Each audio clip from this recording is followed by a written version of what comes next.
In this video, I'm going to show you how to install a frost-proof yard hydrant. And if you're new to this channel, my name's Josh. This channel is all about DIY to save a ton of money. So be sure to subscribe, ring that bell so you get a notification every time I release a new video, and hammer that like button for me. That's all I ask in return for making this video. So we got a lot to go over today, so let's get started. Whenever you purchase your hydrant, you definitely want to make sure that you check where the frost line is in your location, because you must have this deeper than your frost line to prevent freezing of the water lines.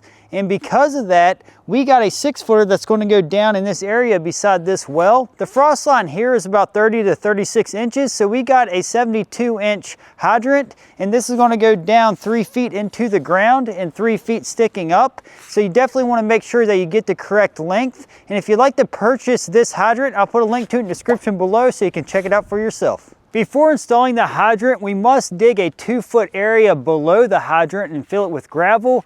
This is actually a very hard area here. This is very solid shale. So we could only get down about 3 or 4 inches realistically without spending all day digging. So we got this dug out, and before we place gravel here, we're going to install the pitless adapter in this well. This has nothing to do with installing the hydrant, but I just want to tell you we're going to do that first before setting this because it's so close in proximity to the well. So if you need to know how to install a well pump and install the pitless adapter, check out the video in the top right hand corner of the screen. I'll walk you step by step how to do so. I'm going to pop this in real quick, then place gravel here in the hole we dug. Now that we have the pitless adapter installed and we have the black poly pipe coming off of it, and that black poly pipe is what's called polyethylene pipe, and it's 1 inch in this case. Some people install 3/4, so it's all depends on what you're trying to get done, but that's going to represent what a typical water line tie-in is going to be. So we have that stubbed out and cut to length, and it's going to be right over our gravel bed.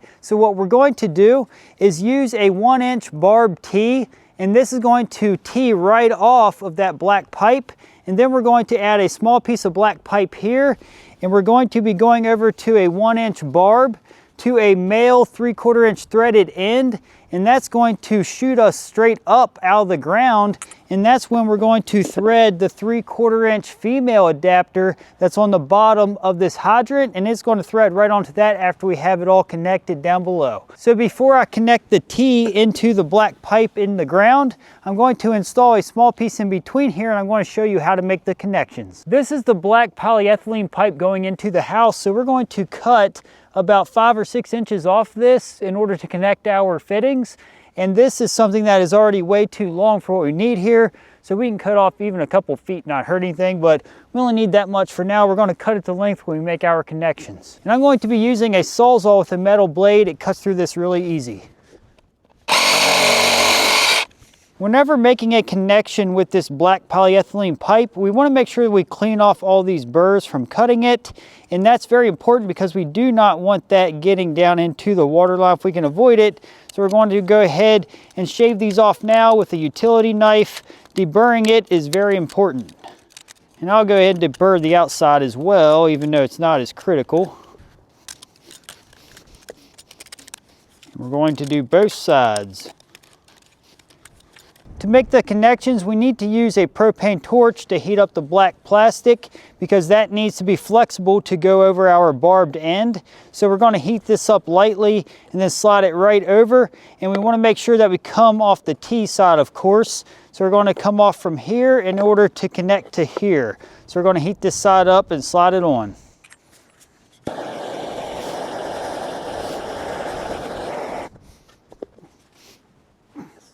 To finalize the connection, we need to use a stainless steel adjustable clamp. We're going to slide it right over that end.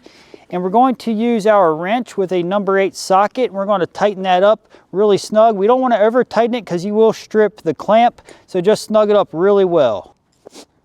And it's best to place 2 on in order to reinsure the connection. And when you put these on, you don't want to go right to the edge. You want to come back about at least 1/8 inch. We're now going to install the 1-inch to 3/4 inch threaded elbow. We just have to rinse and repeat to make the connection to this elbow. And a little tip here, make sure you put your clamps on now before placing your elbow on. It's much easier to do it in this sequence. And now we just tighten up our clamps. We now have our fittings hooked together, so we're going to install this in line right where it's going to be placed. So you know, we are going to place gravel here. We just have this here so it's easy to work on first. So what we need to do is install this in line in this orientation. So I'm going to rinse and repeat the same process I did to connect this short piece, but to this area now. And then we're going to cut this part to length in order to intersect into this part of the T.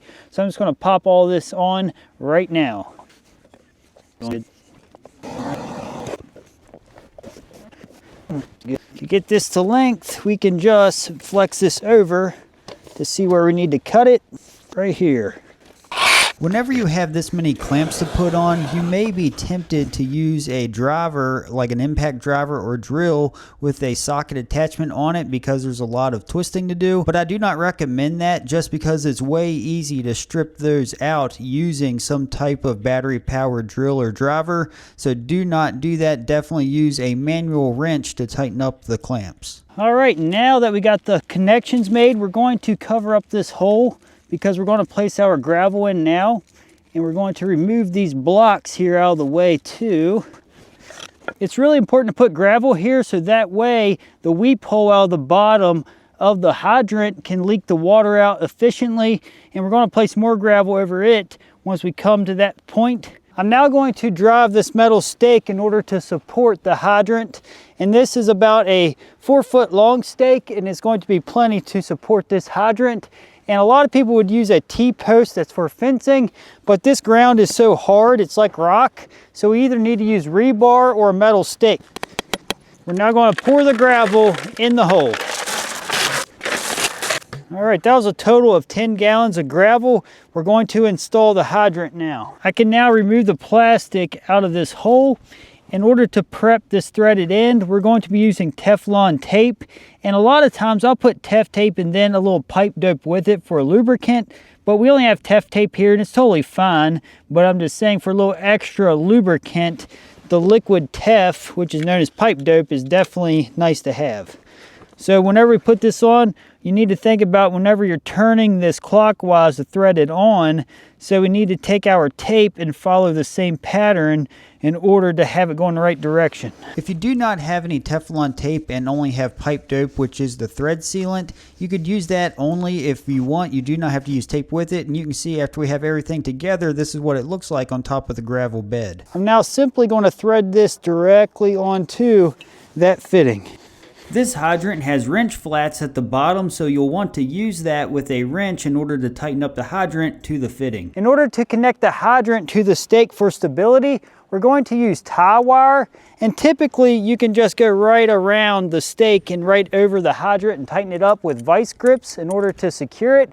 But we actually have holes in this stake, so we're going to use those in order to hold the wire so it doesn't slide up and down. I'm going to fish this wire right through the stake here. Then just twist it right around the hydrant using vice grips to give it some final tightening. Going to add one more piece here. All right, we are secured. We now need to add extra gravel here. We want to make sure we're at least 3 inches up over the weep hole. So we're going to go up about here with probably about 10-15 more gallons of gravel. Right here is the weep hole that you do not want to cover up or occlude. That must drain the water out. So how this works, whenever you shut off your water hydrant, it's going to stop down here, and then it lets the water drain out. So the control is down in here that stops, so the water drains out of the pipe and out that hole. So how this works, you pull it up when you want water, and whenever you shut it, it stops the water flow from down here. So once it stops down here, the water that's in the pipe drains out this weep hole. So that's why it's really important not to occlude this.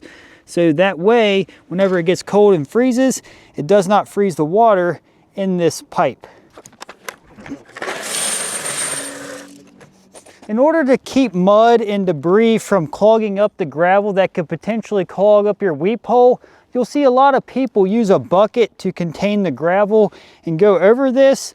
But essentially, you really don't have to do that, in my opinion. We've installed these before where we actually just put dirt right over the gravel and never had issues. But for extra security, you can put drain tile over this. What that'll do is keep the dirt and mud from going through the gravel, but we actually have a scrap piece of house wrap that we're going to do that. You just need a barrier to protect the dirt from hitting the gravel, really. So we're going to lay that over it, then place a little dirt to hold it into place.